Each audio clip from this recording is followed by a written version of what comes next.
जय हिंद साथियों। आज का हमारा टॉपिक है, क्या भारत में हथकड़ी लगाना गैर कानूनी है। अभी वर्तमान में ही कर्नाटक हाई कोर्ट ने इसके बारे में डिसीजन दिया है आपका। अगर मैं आपको इमेजिन करने के लिए कहूँ कि आप एक कैदी के बारे में इमेजिन करें, तो आप अपने विचार में देखेंगे कि एक कैदी है, कुछ सिपाही हैं और उस कैदी के हाथ में हथकड़ी हैं।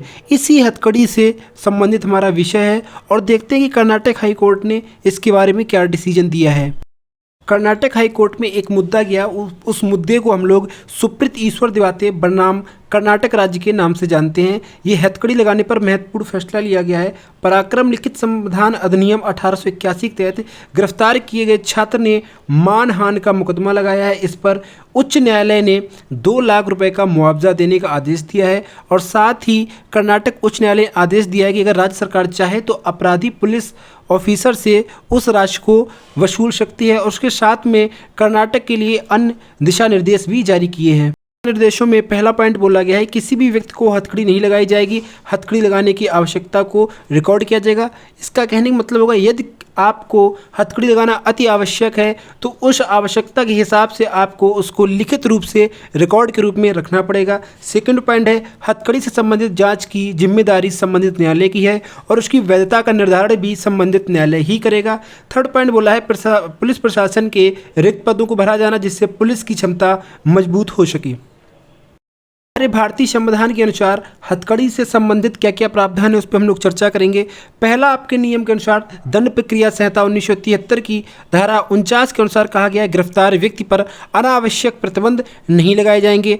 कारागार अधिनियम 1894 के तहत की धारा 46 प्रोविजन 7 में बोला गया है, जेल में किए गए अपराधों के लिए हथकड़ी। अगर कोई ऐसा व्यक्ति जो जेल में रह रहा है और वो इतना खतरनाक है जिससे अन्य कैदियों को भी दिक्कत का सामना करना पड़ सकता है, तो ऐसे व्यक्ति को हथकड़ी लगाई जा सकती है।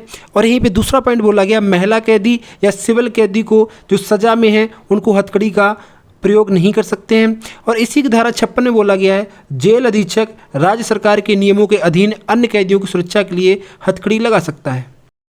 भारतीय न्याय प्रणाली द्वारा गठित सिद्धांत, इसमें पहला केस है सुनील बत्रा बनाम दिल्ली प्रशासन। 1978 में सुप्रीम कोर्ट ने डिसीजन दिया कि हथकड़ी या बेड़ियां लगाना अनुच्छेद 21 के तहत मानवीय गरिमा का उल्लंघन है। आर्टिकल 21 बताता है कि व्यक्ति को गरिमा में जिंदगी व्यतीत करने का मौलिक अधिकार है। तो इसके संदर्भ में सुप्रीम कोर्ट ने आदेश दिया कि आर्टिकल 21 का उल्लंघन होगा हथकड़ी लगाना या बेड़ियां लगाना। दूसरा पॉइंट इसी में बोला गया, इस प्रथा को कुछ विशेष मामलों तक सीमित करना। कुछ ऐसे मुद्दे जहां पर कोई कैदी हमारे समाज के लिए या जहां भी उसको प्रतिबंधित किया जाता है वहां के लिए खतरनाक होता है, तो इस स्थिति में उसको हथकड़ी लगा सकते हैं। दूसरा केस है प्रेम शंकर शुक्ला बनाम दिल्ली प्रशासन। 1980 में कहा गया है, हथकड़ी लगाना पूर्णतः अमानवीय, अनुचित और कठोर है। हथकड़ी केवल अंतिम उपाय के रूप में है, ना कि नियमित व्यवस्था में। कह सकते हैं कि 98% केसेस में हथकड़ी लगाना पूर्ण रूप से बैन है। हथकड़ी का प्रयोग तभी कर सकते हैं जब अपराधी को भागने से रोकने का कोई अन्य तरीका उपस्थित ना हो। यदि ऐसे व्यक्ति को हथकड़ी लगाई जाती है तो पीठासीन जज को कारण बताना और मंजूरी देना दोनों ही आवश्यक है। तीसरा केस हुआ 1995 में सिटीजन फॉर डेमोक्रेसी बनाम असम राज्य। इसमें डिसीजन लिया गया कि पुराने जितने भी आपके इस पर डिसीजन है उसकी पुष्टि की गई और यहाँ पे एक पॉइंट का और डिस्कस किया गया कि जबरन हथकड़ी नहीं पहनाई जा सकती है। पुलिस और जेल प्रशासन को आदेश नहीं दे सकती, संबंधित आदेश केवल न्यायालय द्वारा दिया सकता है। कहने का मतलब क्या है कि हथकड़ी पहनाने का अधिकार केवल न्यायालय ही दे सकता है, अन्य कोई पुलिस प्रशासन या जेल प्रशासन ऐसा आदेश जारी नहीं कर सकता है। हथकड़ी लगाना मौलिक अधिकारों का भी उल्लंघन करता है। पीछे हम लोग चर्चा कर चुके हैं कि आर्टिकल 21 में दिया गया है कि गरिमा में जीवन जीने का अधिकार। अगर हम किसी व्यक्ति को हथकड़ी लगाते हैं तो उसकी गरिमा में ज़िंदगी को हम लोग कहीं ना कहीं प्रतिबंधित कर देते हैं। और आर्टिकल 14 के तहत सुप्रीम कोर्ट ने डिसीजन दिया गया है कि सुप्रीम कोर्ट या संविधान का पालन किए बिना किसी व्यक्ति को हथकड़ी लगाई जाती है तो आर्टिकल 14 का उल्लंघन होगा, जिसमें कहा गया है कानून के समक्ष समानता का अधिकार। यदि किसी व्यक्ति को धर्म, नस्ल, जात, लिंग या जन्म स्थान के आधार पर हथकड़ी लगाई जाती है तो आर्टिकल 15 का उल्लंघन हो गया। कुछ विशेष व्यक्तियों का मानना है कि हथकड़ी लगाना अमानवीय, निरंकुश और मानवीय गरिमा के खिलाफ भी है। विश्व में कई ऐसे देश हैं जहां पर हथकड़ी का प्रयोग किया जाता है और कई ऐसे इसके कारण बताए जाते हैं, इसके समर्थन में ऐसे तर्क दिए जाते हैं कि हथकड़ी लगाना आवश्यक है, या इसके समर्थन में जो तर्क दिए गए हैं उस पर बात करते हैं। पहला पॉइंट बोला गया है, हथकड़ी एक मनोवैज्ञानिक उपकरण है। कैदियों को पुलिस हिरासत से भागने से रोकती है, कैदी पुलिस पर हमला ना कर सके। दुनिया भर के कई हिस्सों में इसका व्यापक प्रयोग किया जा सकता है, जिसमें से आपके कुछ प्रमुख देश हैं America, United kingdom, Australia. Police व्यावहारिक रूप से सभी गतिविधियों पर सबसे पहले प्रतिक्रिया देती है।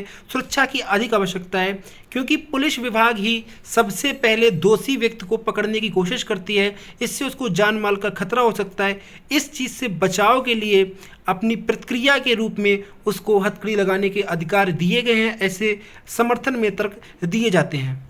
हथकड़ी लगाने के संबंध में क्या अंतर्राष्ट्रीय मानक हैं, उस पर हम लोग प्रमुख बिंदुओं पर चर्चा करेंगे। कैदियों के साथ व्यवहार हेतु संयुक्त राष्ट्र न्यूनतम मानक अधिनियम 2015 के तहत एक नियम है, नेल्सन मंडेला नियम की धारा 47 फर्स्ट के तहत जंजीरों, लोहों या अन्य उपकरणों का उपयोग जो अपमानजनक या दर्दनाक हैं प्रतिबंधित किया जाना चाहिए।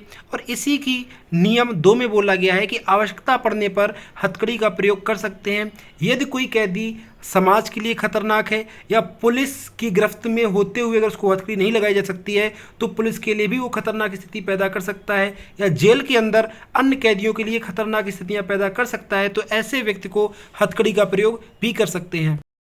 अगर किसी दोषी व्यक्ति को या एक आम सिविल कैदी को हथकड़ी लगाई जाती है तो उसके मुआवजा के संदर्भ में क्या क्या नियम है और उसके भुगतान की प्रक्रिया क्या है उसके बारे में आपको बताना चाहेंगे। तो अगर किसी व्यक्ति को हथकड़ी लगाई जाती है और वो मानहानि का केस करता है तो उस मानहानि के रूप में जो उसको पैसे प्राप्त होंगे वो राज्य सरकार या दोषी अधिकारी प्रदान करेगा। महाराष्ट्र राज्य बनाम रविकांत एस पाटिल 1991 केस में बॉम्बे हाई कोर्ट ने हथकड़ी लगाना अनुच्छेद 21 का उल्लंघन समझा और पुलिस अधिकारी को 10,000 रुपये मुआवजा के रूप में देने का आदेश किया। सर्वोच्च न्यायालय ने इस निर्णय को बरकरार रखा और उसने बोला कि पुलिस अधिकारी व्यक्तिगत रूप से उत्तरदायी नहीं है क्योंकि वहाँ का प्रशासन उस पुलिस अधिकारी को उस कैदी को पकड़ने का आदेश देता है, तो यहाँ पे कहीं ना कहीं उस राज्य सरकार के प्रशासन की भी इसमें जिम्मेदारी बनती है।